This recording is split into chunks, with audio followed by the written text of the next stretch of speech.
Homo sapiens species. I am Nyarlathotep. I work for the Great Ones, a servant to us of the One God. I am here to bring madness, for human feeling that is worse than despair.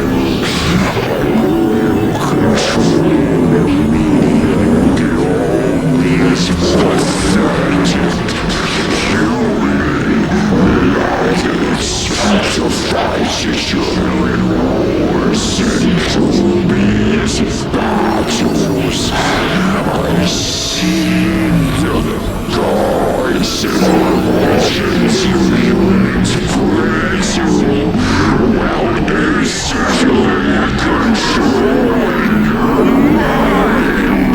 I'm wandering the plains of the abyss. Humanity is predictable. You are destined for madness and everlasting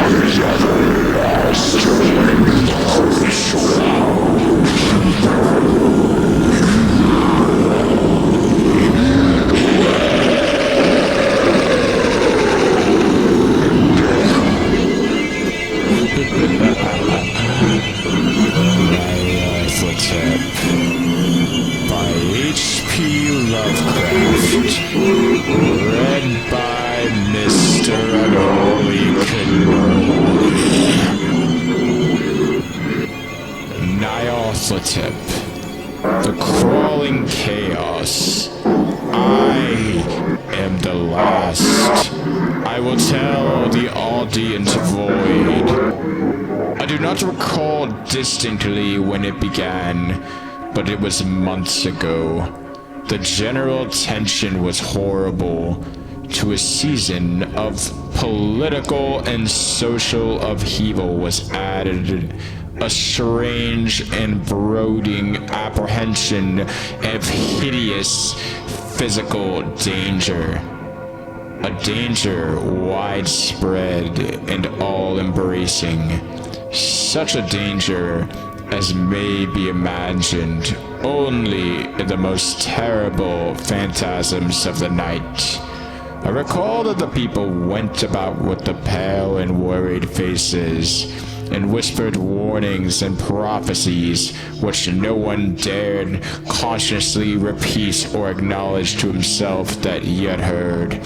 A sense of monstrous guilt was upon the land, and out of the abysses between the stars swept chill currents that made men shiver in dark and lonely places.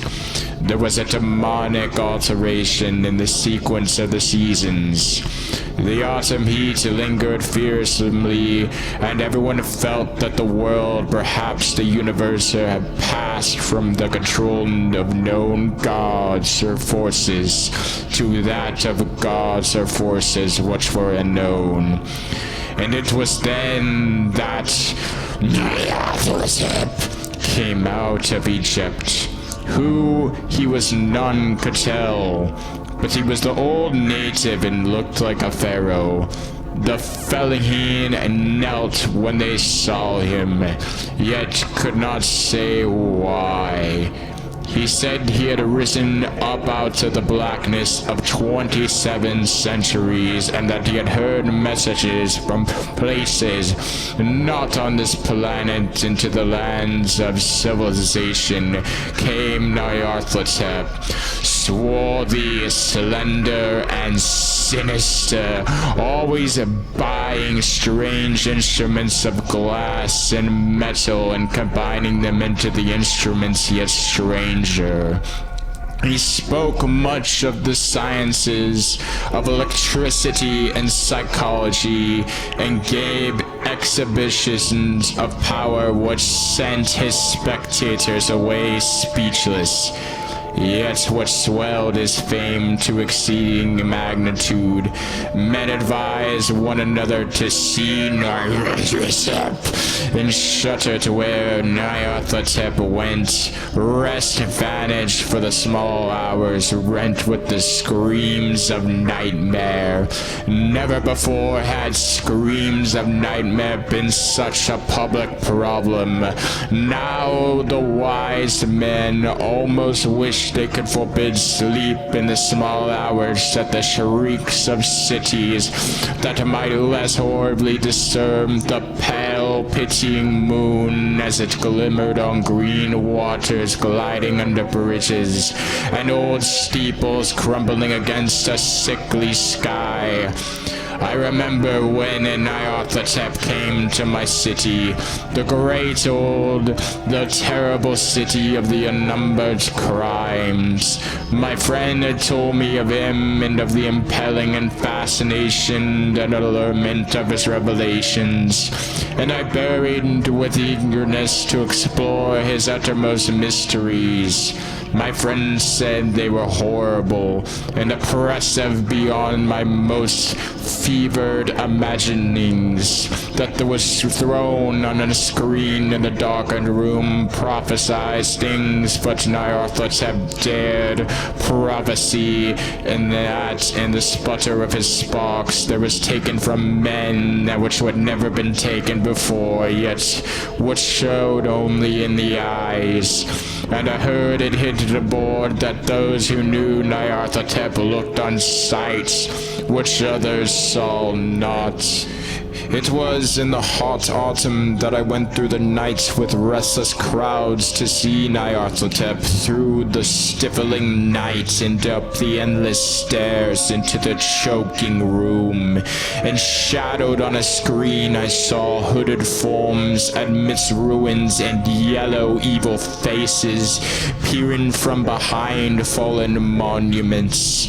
And I saw the world battling against blackness, against the waves of destruction from ultimate space, whirling, churning, slugging around the dimming, cooling sun. Then the sparks played amazingly around the heads of the spectators, and hair stood up on the end with the shadows more grotesque than I can tell came out and squatted on the heads. And when I, who was colder and more scientific than the rest, mumbled a trembling protest about imposture and static electricity, Nyarlathotep drave us all out, down the dizzy stairs into the damp, hot, deserted midnight streets. I screamed aloud that I was not afraid, and that I could never be afraid. Others screamed with me for solace.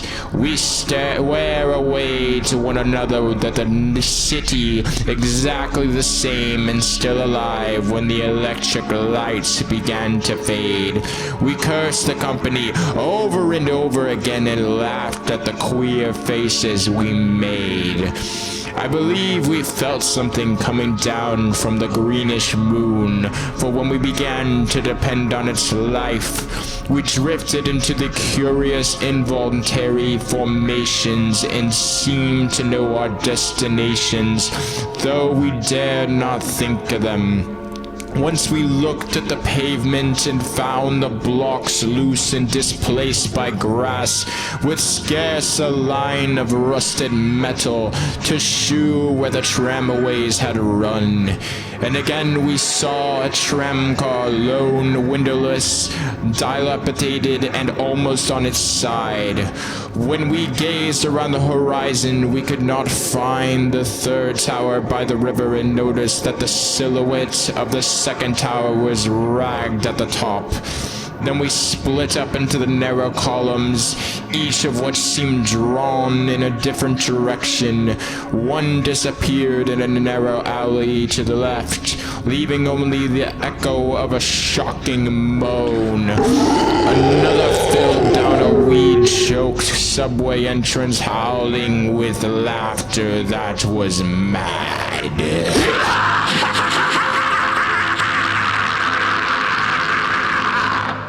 My own column was sucked toward the open country and presently felt a chill which was not of the hot autumn, for as we stalked out on the dark moor, we beheld around us the hellish moon glitter of evil snows, trackless, inexplicable snows, swept asunder in one direction only, where lay a gulf all the blacker are its glittering walls. The column seemed very thin indeed as it plotted dreamily into the gulf.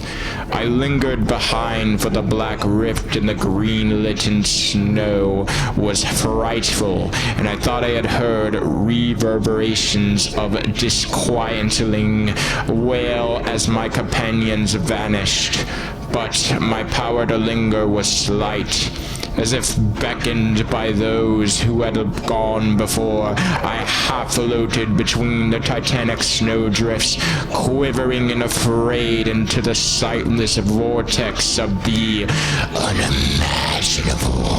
Screamingly sentient, dumbly delirious, only the gods that were can tell. A sickened, sensitive shadow writhing in hands that are not hands, and whirled blindly past ghastly midnights of rotting creation, corpses of dead worlds with sores that were cities, charnel winds that brush the pallid stars and make them flicker low.